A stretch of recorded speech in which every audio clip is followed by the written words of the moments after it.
Wassail. Beautiful people. It's dawn. The sun's just coming up. I've actually just videoed the moon going down because actually there's a beautiful, there's so many things that are coming through. So this is a series of messages I'm going to talk to you about while showing you this video of light, this metaphor. I want you to see the tractor in this video as spirit while you're sleeping, or your higher self, your divinity, however you want to look at it, and it assists you during the night, in the astral, in the realms, in the places we don't always remember visiting, and I'm hearing align with in our sleep. So then in the daytime, there's this huge expanse of beach. You'll see as the tractor carries each of the boats to the water, to the Akashic.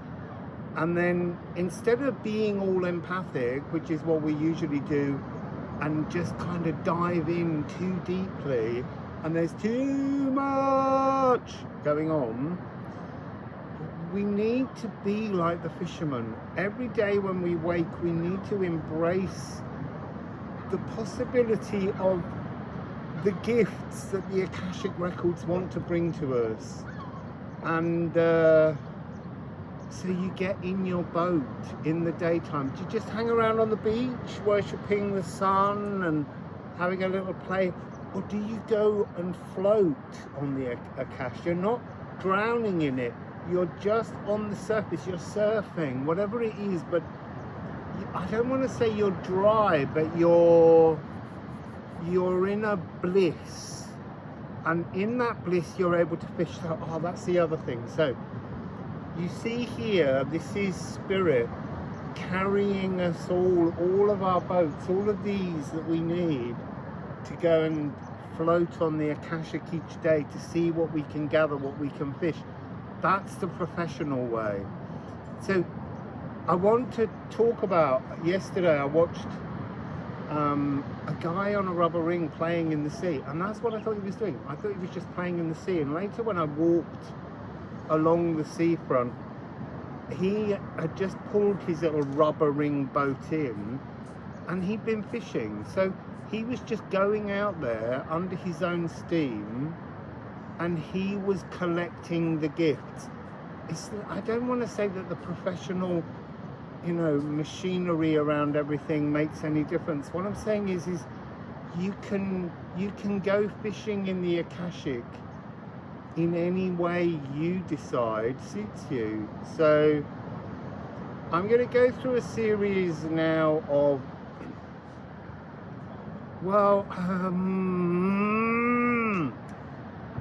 of notions that the moon was bringing to me all day yesterday, and it woke me this morning so that I would come out and witness it going down. So let's watch the video and I'll just talk all the way through. I'm being guided at the moment to create videos with images of the natural world in them.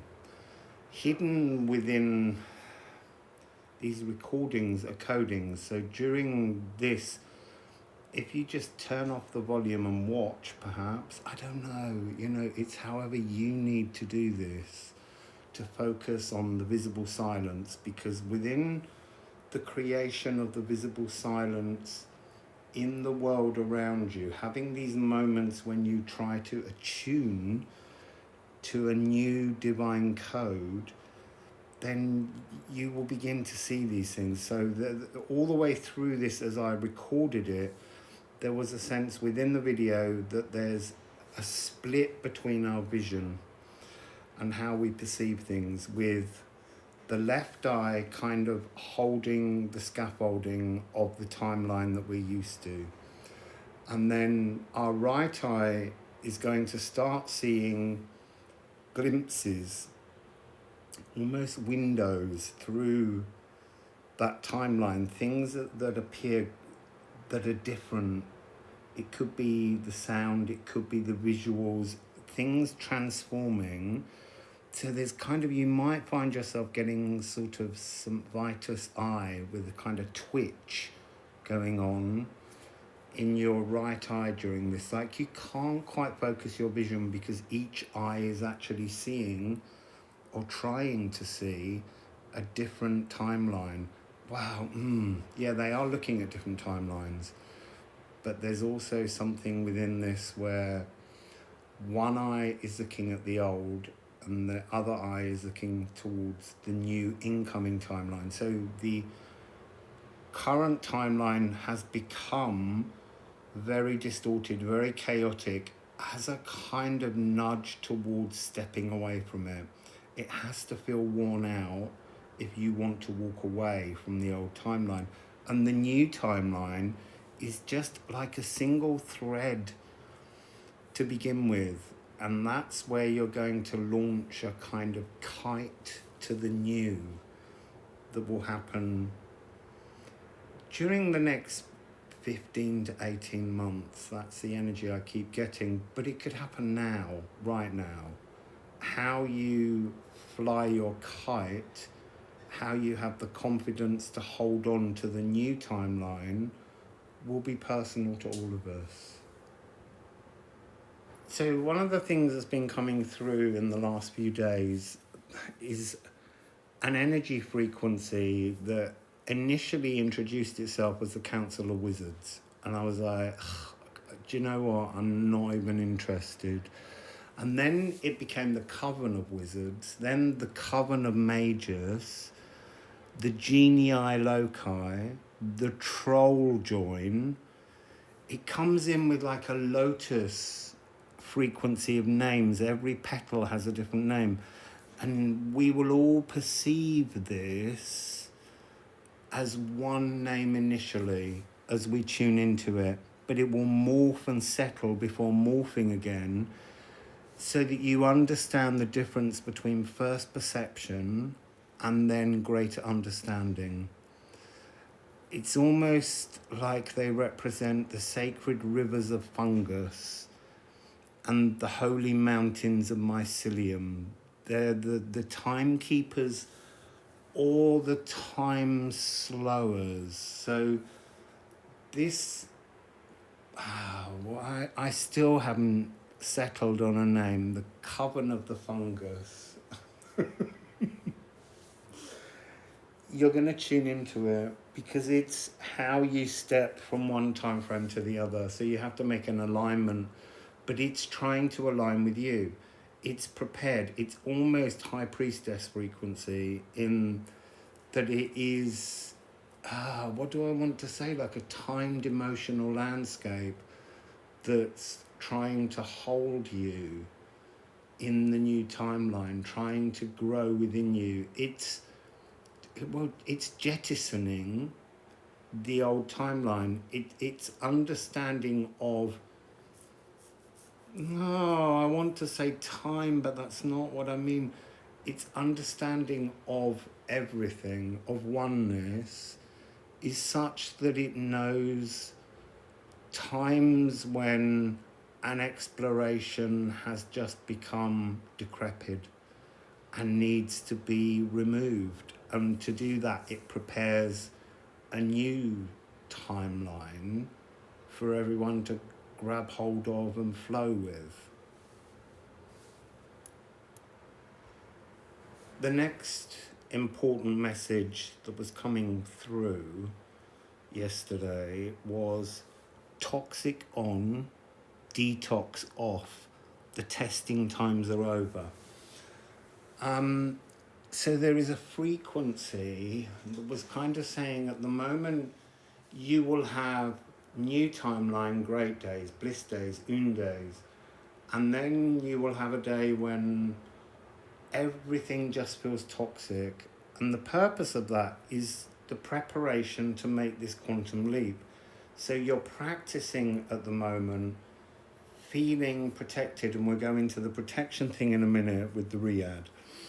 But for the moment, we're talking about how these energies have to rise. You have to observe these very uncomfortable feelings. They can be physical, they can be emotional, they can be intellectual, they're wounds, they're spaces just like this beach that needs to be cleared, and everyone needs to go and engage in the Akash. That's this energy coming forwards at the moment. Let the energy rise, lean into the energy. See what it means to you, how it makes you feel, how it makes you think. And if it's not beneficial, it has to be released. And that's what this moon is doing. And that the moon's just dipping now. It's just switching off. It's going below the horizon. This energy of a full moon being a release, but it's also the birth of something new. It's not just the new moon. We slightly muddle the energies of the moon into two separate things. It's a continuous process. It's fluidity. It doesn't have a simple, single new moon, full moon being, you know, beginnings and endings. They're both at each. They're the thread. So in the full moon, you can see the full extent of everything emotionally, and then you can choose to be the new thread in the middle of that energy and grab hold of that thread and allow that to carry you towards the next new moon, which will allow you to let go of endings of the walls around you. It's all much more fluid than we often perceive of it as being. So this notion of the Riad, this notion of a cell, of a space, of a place where you heal. Your Riad is your kind of paradise garden of comfort. And we need to practice being in that space, because part of what we need to do, and that's why we're parking our palace, we're parking our Riad, we're bringing our divinity, our safety and our comfort, our protection that we create ourselves by just being present in that cell, in that space. That's where we need to be as much as possible. And when we're going outside, to begin with, you can just lock the door and leave your Riad and go into the world and feel the vibrational challenges that exist. Or we can take that inner Riad with us when we go out. And look, sometimes those pokey energies will still break through because we're not yet practiced. We're not yet used to just carrying our inner light everywhere with us. So in your Riad, it's so safe. It's where you heal almost outside of time. It is your inner visible silence. And there are doors. And the doors, they fold space. But the spaces also morph as you walk. So it's remote living, not just remote viewing. So it's what I see in this energy. They keep showing me from your inner Riad, you can go anywhere. Oh, yeah, so sorry. Let me just go, because I took notes. So there's also windows in this space, in your Riad, that allow viewing without interaction. So like the menhirs when I was in France, how I could sense beings watching from within, and how at that time it felt like the menhirs had served their purpose, and yet I knew I needed to bring them back online. I needed to sing into them to wake them up, because we're moving now into an energy where if you return to a ruin and then restore it, this is possible through a fold in time. We're going to go into an existence of exploring histories and futures as a reality in which we're always safe, and all timelines are open and connected to our inner Riad, which is an outer Riad as well. It's so difficult trying to bring the concepts that I'm being shown at the moment into language. So I've seen a mentor or guide who assists you in your Riyadh to kind of guide you and expect almost like an instruction manual. Because they do it without guidance. You are your own guidance in your Riyadh. That's the truth of it. And actually, the only reason that the guide comes is because we're unfamiliar at first and we don't know how it works. It just works. Whatever you decide in your inner Riyadh just works. There aren't really rules or structures. The guidance is there to help you to be way more expansive in how you consider the impossible possibilities, is the only way I can describe it. So this is self-exploration in oneness, when you truly will be at one with everything. There's also big throbbing machinery, and there's the tractor as you separate. So as you begin to understand how to step away from this current timeline that we've all been in, the separation between the two timelines requires big earthy and divine earthy mechanics. It's a rupturing, it's a separation, it's noisy, and that's why we have to keep focusing on the visual silence. So noisy isn't just physical sounds, it's the chaos. This is, Eris has come to create the ultimate chaos, and if you look at the world at the moment, it has been separated into two ends of a polarity. And it needed to do that in order for us to see that in the dark horrors that exist and inform the current timeline, we have to plug the new light into the very center. Oh, it's that again. Be the center of everything. We each have to be the center of everything. We're each building the sphere in this timeline that is separate from everybody else, but is what anchors us to this new quantumly transformed existence. Everything is changing, everything. And that will often take form in frequency to begin with. There's something about hearing and seeing, and I'm hearing and tasting the visible silence. That's a whole other subject to do with foods and bacteria, going back to the original thing I was talking about, this coven of fungus. This coven of fungus is communicating throughout all the different realms, because it is time. It is what holds. The physical needs time. The fluid is out of time. So what's in the esoteric is not within physical realm time frame, but the physical realm needs the bacterias. That's what holds the form. It's the speed at which the bacterias reproduce and die that allows, it's some kind of, I can't explain it, but it's the physics of speed holding and slowing down space to create time. I'm sorry, but that's just coming through now. So the oceans may sound different.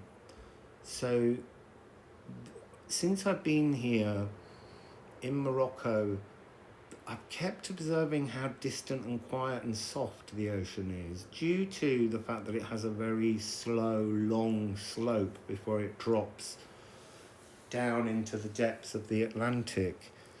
But when I arrived at this beach, there's a strange, how did I describe it? there's a sort of a thunder, a water thunder that roars like a sonic whip crack. And these, it's a calm and quiet whispering ocean of kind of visible silence. And then it's not electric because it's emotional, but it's an emotional whip crack that rolls and expands across the lip of the Akashic, because it's getting ready to transform, to spew some new kind of frequency coming forward. So that's going on. These frequencies are part of the signal you are accessing the new timeline. So if you begin to notice these things, then know and grab and hold and try and hear or see them for as long as you can, because we need to practice the perception that comes. Here's the big machinery.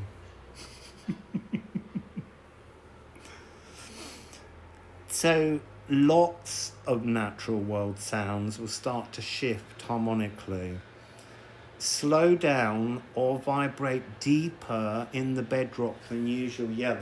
This is the other thing. As these sounds get created, they're like observing, like looking into the new timeline and feeling,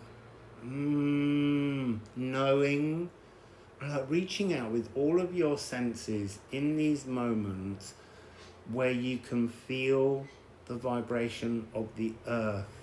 There's something to do with the fact of acknowledging that from our perspective, we each individually and collectively are the earth frequency. We are connected because we are made from the earth. And so you can tune in and hear this deep, feel this energy as the sounds transform. So it's like having deep woofer pitches that are foundational in their vibration, because they are the foundations of the new timeline. You will first hear or sense them until they begin to enter your body and hold you. And that's like the leaf shade energy, to be comforted. And then you'll wake up the next day feeling a bit crap and toxic again. Because that's how we're doing this release. We can't take those toxic energies into the new timeline. So they're just going to keep rising. We're going to lean into them and we're going to let go of them.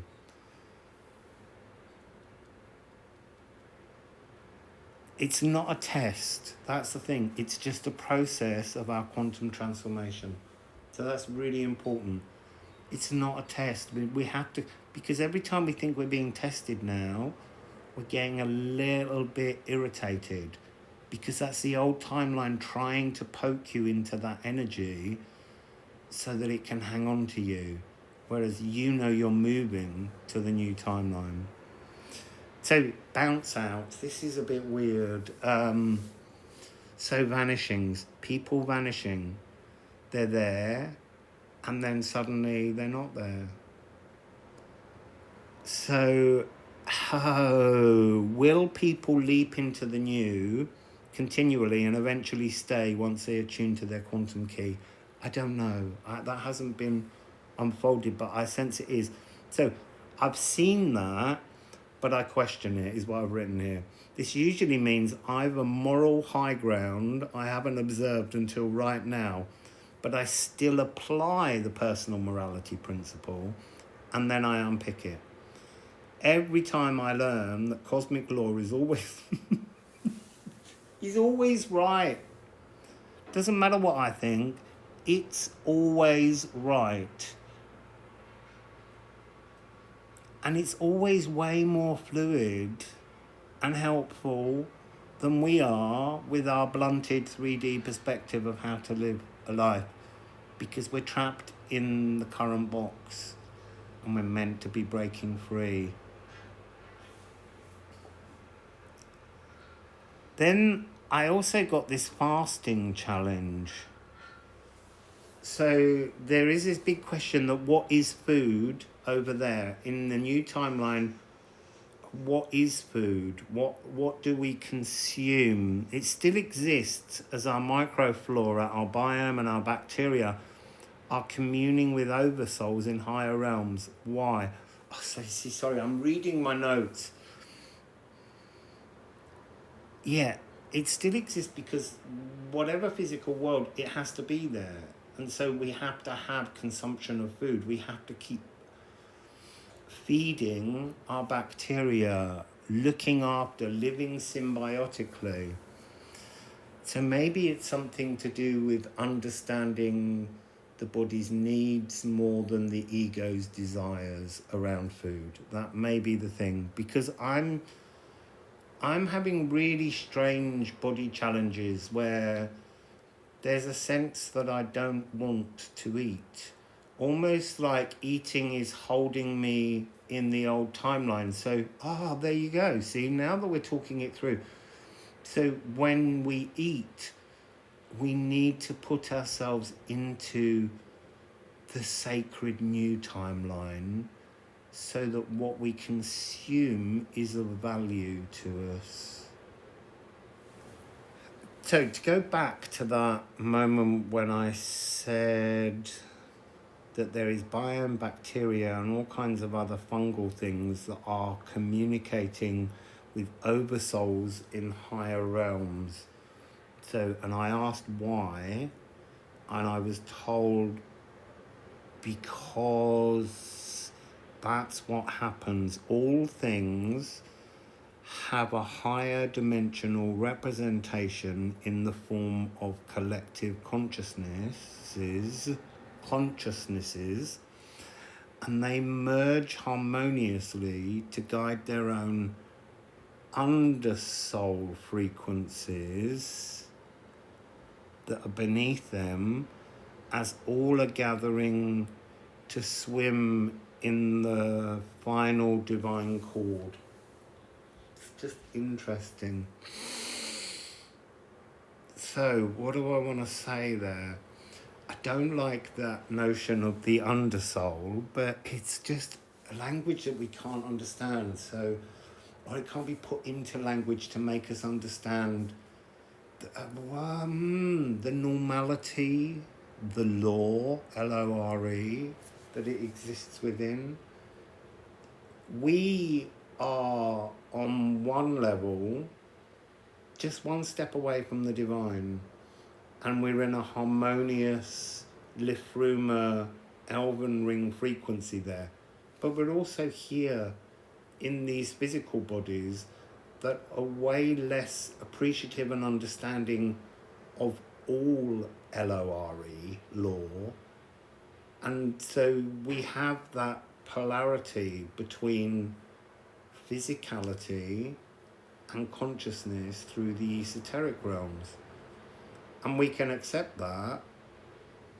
And so we have to accept that all things also have this higher divine conversation that goes on. Because look, everything, this is the message, is trying to find the frequency to sing in the final chord. The final chord's already formed, it's singing in the elven ring, but it isn't at its purest cadence, because there's so much in the physical still being unscrambled, worked through.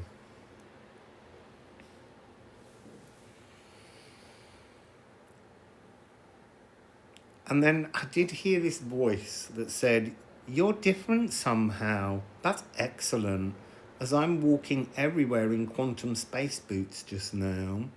How are you enjoying the new karma reality yourself?" And it really was just that notion to remind us to be unjudgmental. We've got to let go of the judgment, because in truth, when we judge another, we're judging ourselves and saying we're not really comfortable in the new timeline.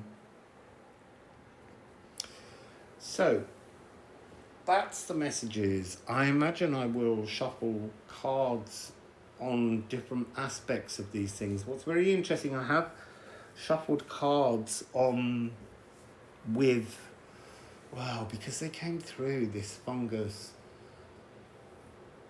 collective. See, I've changed its name again. It will not hold form because it's uncatchable. So they want us to join them. That's the interesting thing. There's something about us having been given divine coding in our consciousness that's needed to be wired in. And sometimes it can feel like the main space of a blockage within your energy field because it's a capsule of coding. And at the moment we're being given keys for those codes to come out. They might, for some of you, be blocking your Jupiter energy wings, but Jupiter won't stand for that now. Jupiter will push the energy through and unfurl the wings, because I think we need the wings from our shoulder blades at the back to purify out the old timeline as we depart from it, detoxing from the toxic existence that we've all been living in. And it's been amazing, and we should all really congratulate ourselves for getting to this point of the quantum transformation that's about to take place. So I'm gonna do a sound healing for you to help you with the codes hidden within this video as the sun comes up. So it's just very interesting to look at this video as a moment where you see the moon go down on some emotions that need to be removed. And they're emotions that face us, because that's the side, the white, shiny side of the moon. Our power lies behind the moon, in the dark moon Lilith side that faces the sun. And at the moment, it's almost like that's the furthest away. It's in the darkness. It's unable to be witnessed. But we know it. We know that energy. We know the truth of our empowerment. So this is that thing where I talk about we need to form a moon door superhero. So you need to decide what represents you emotionally, passionately, thoughtfully, how you feel. Think of all of your senses as being, you see, there's something that says the anchor point, the emotional anchor point deep within the shadows, and you illuminate that with precious beauty is what's coming through. Compassion, all the very best things, but you can only really appreciate the power of the elegance of those emotions if you can hold them firm in the presence of the darkest shadows. It's such a beautiful thing. That's why we do shadow work. It's so that we can stop fearing the shadows and actually see that the nutrients, the light that we wish to bring to the world in which we exist, we have to light the shadows, because that's where the divine, you see, not hides, but it's where you will find your divinity is hidden in the shadows. And you need to go and light that divinity in the shadow, in the embodiment of your dark moon Lilith superhero. I'm just using that word so that you really understand what you're doing. What do you look like? How do you feel? What's your game that you're playing? what are you gifting to the world? And by the world, I mean the oneness that is what you see and everyone within it. What are you gifting them with emotionally?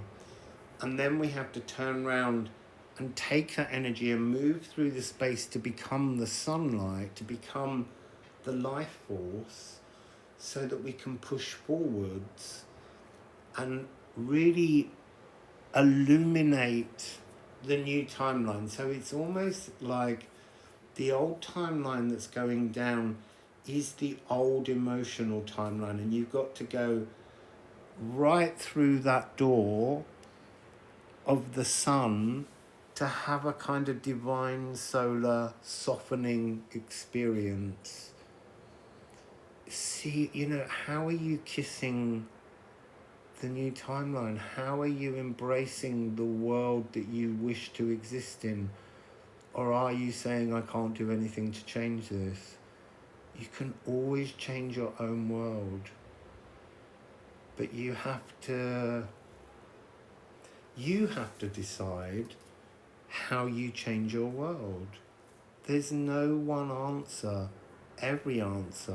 Every question, they're all relevant, because source is everything. So you allow something to arise as a kind of moral compass challenge, and you meet that challenge and you transform it, or you just let go of it. That's the other thing. Just because something can come into your consciousness as a sensation that's been programmed to stimulate something, to hold you in the old timeline, it doesn't mean you have to rationalize it out. Some things just don't belong in your world, and you just go, and don't take it with you. So there's a lot of really important energies to consider. So I think I'm going to try and do a little sound healing now then. So enjoy.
interestingly, while being in the frequency of singing, there was a very strong message on the periphery that I had to try and keep ignoring because I was trying to focus on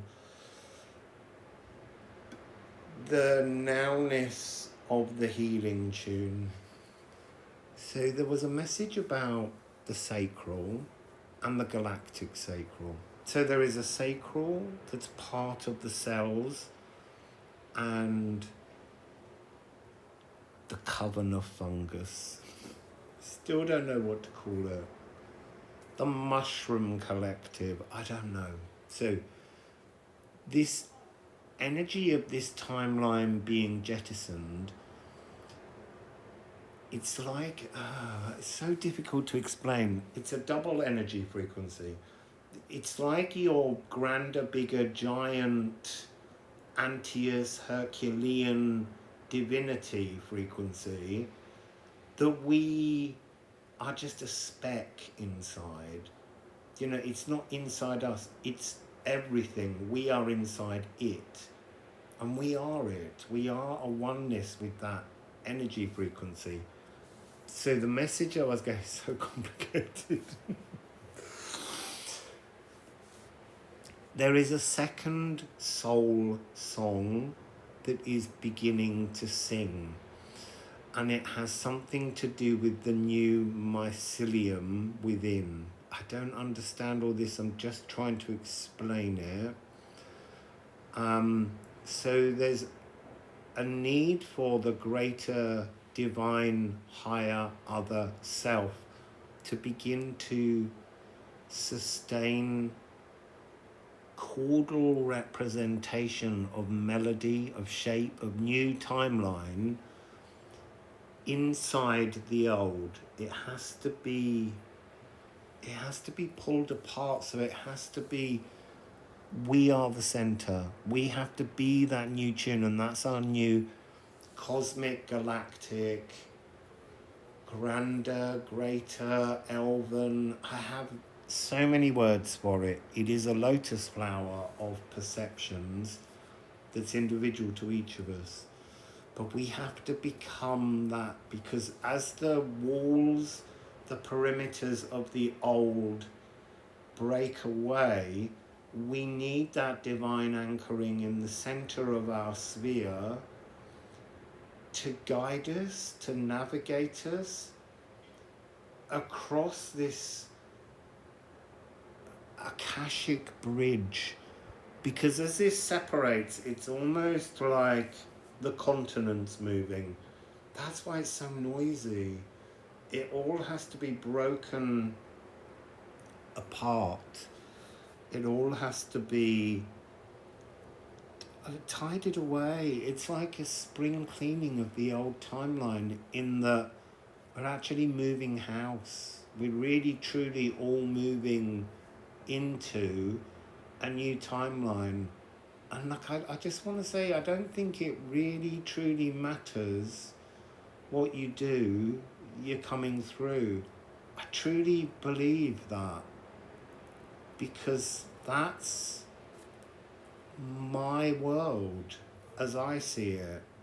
Everyone comes through. Everyone enters a new timeline, because everyone deserves to be there.